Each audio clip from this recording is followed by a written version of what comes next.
This is Z from Small Scale Development, and this is where we are going to take you step by step to show you how we do our development projects so you can learn to do them yourself.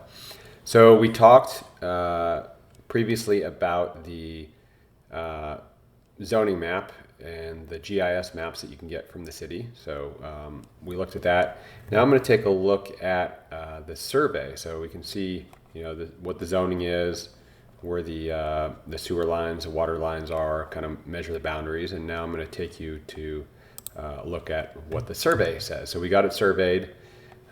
These are the lines here, and this is the fence line here, and this dashed line right here, that is the edge of the master street plan right of way. So our current property line goes all the way out to here, right next to the sidewalk, but the city has plans potentially to widen the road, to increase the width of the sidewalk, add green space, etc. And so they say you cannot build anywhere outside of here. So this is our this is our new setback, I guess. And then similarly, instead of being the way they do it is they say from the center line of the road. So here's the center line of the road. It used to be 17.2 feet. Now it's 33.5 that we lose, or it goes back. And then it went from 19.2 to 26 here on this side.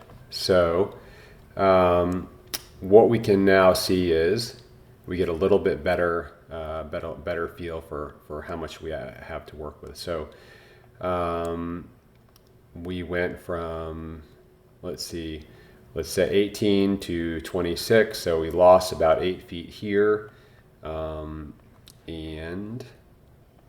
I believe that is 128 feet from here to here. So we lost 8 feet essentially, so we're basically at 120 feet. I think that's what I said in the other video, that we were about 120 feet wide there. And from back to front, we were looking at 135 feet, and we have lost 17 to 33, that's 16 feet. So what do we say? We're 135, 125, 120, or 119. So I'm going to just call it 120 again, but essentially 119 by 120. So that gives us now a good feel for what we're looking at. Now it is wider over here, so I'm not sure what, I guess 138 by 128, it gets a little bit, I guess there's an extra 10 feet here,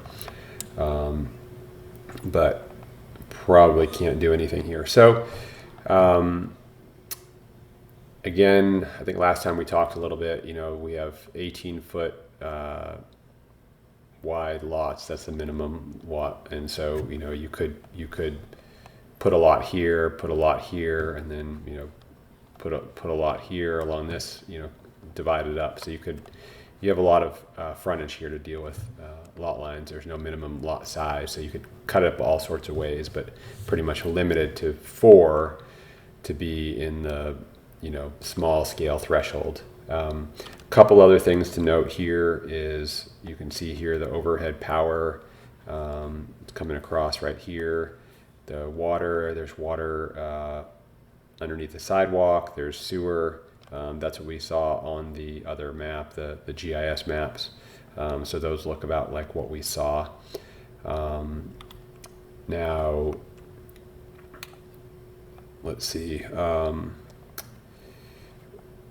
We'll have to think about how we run the power. If we do a bunch of townhouses, we put sort of a underground. If we run them underground, we put a box here and then run the power to each unit, or what we're going to do there. That's something to think about. I like to run them underground if at all possible. We may need to run it across the street to a pole, here, and then run it underground that way. Or maybe since there's power over here, we could run it from the back, something like that. And let's see, so I'm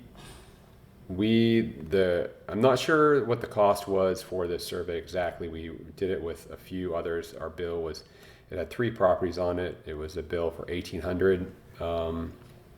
So I think we've had surveys for about 750 before. I think that's what it's costing. It used to be about 300, 400 bucks, but that was a number of years ago. So I think right now we're looking at about 750 for a survey of this size. And there we have it. That's all for now.